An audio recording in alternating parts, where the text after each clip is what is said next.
ఒరే ఆంధ్రప్రదేశ్ ప్రజలారా, నేనురా మీ పెట్రోల్ అసలు మీకు బుద్ధుందా? స్టాక్ లేదని పెట్రోల్ బంకుల దగ్గర ఆ కిలోమీటర్ల క్యూలేంట్రా? అసలు ఈ కొరత వెనుకున్న నిజమేంటో చెప్తా వినండి. వాట్సాప్ గ్రూపుల్లో ఎవడో పనిలేని అంకుల్ పెట్రోల్ బంకులు బంద్ అని మెసేజ్ పెట్టగానే అసలు అందులో నిజమేంతో కనీసం బుర్ర పెట్టి ఆలోచించకుండా గొర్రెల మందల బంకుల మీద ఎగబడిపోతున్నారు.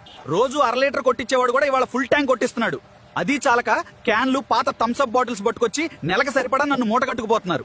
అసలు విషయం ఏంటంటే ఇంటర్నేషనల్ మార్కెట్ లోన డిమాండ్ పెరిగి క్రూడ్ ఆయిల్ రేట్లు మండిపోతున్నాయి. ఆయిల్ కంపెనీలు వాళ్ళకి లాసులు వస్తున్నాయని సప్లై కొంచెం కంట్రోల్ చేశారు అంతే. ఫ్యాక్టరీల ఓనర్లు పబ్లిక్ బంకుల్లో స్టాక్ జురుకుంటున్నారు. దీనికి భయపడిపోయి ఒక్కొక్కడు క్యాన్లు, డ్రమ్ములు, ఆఖరికి ఇంట్లో నీళ్ల బిందులు తెచ్చుకుని బంకుల్లో లేకుండా నన్ను ఎత్తుకుపోతుండా. ఏలూరు, విజయవాడ, గుంటూరు, కర్నూలు వాళ్ళకైతే పూనకాలు వచ్చేసాయి. బంకుల్లో నన్ను పీల్చి పిప్పి చేసి నో స్టాక్ బోర్డులు తగిలించేలా చేశారు. రాజమండ్రి, కాకినాడలో అయితే కారుకి అయ్యి ఆటోకి 300 అయితే ప్రభుత్వం కూడా నెత్తినోరు బాదుకుంటుంది. ఒరే నాయన్లారా, కావాల్సినంత స్టాక్ ఉంది, ఇంకో ఎక్స్ట్రా కూడా దింపుతున్నాం, భయపడకండి అని. అయినా మీకు చెవిటివాడి ముందు శంఖం ఊదినట్టే ఉందట్రా. సోషల్ మీడియా పుకార్లు నమ్మి థమ్స్అప్ బాటిల్స్, పిల్లల పాల డబ్బాల్లో నన్ను దాచే కక్కుర్తి ఆపండ్రా. మీరు నెలకు సరిపడా ఎత్తుకుపోవడం వల్లే బంకుల్లో స్టాక్ అయిపోయింది తప్ప దేశంలో నా కొరత లేదా? నువ్వు బాధ్యత గల తెలుగువాడివైతే ఈ పుకార్ల ప్యానిక్ కాపడానికి వీడియోని మీ వాళ్ళకి షేర్ చేయి. అలాగే మన AI టాక్స్ ఛానల్లోకి లుక్ వేయండి. కంటెంట్ లో నిజంగా దమ్ముందనిపిస్తేనే ఫాలో కొట్టండి.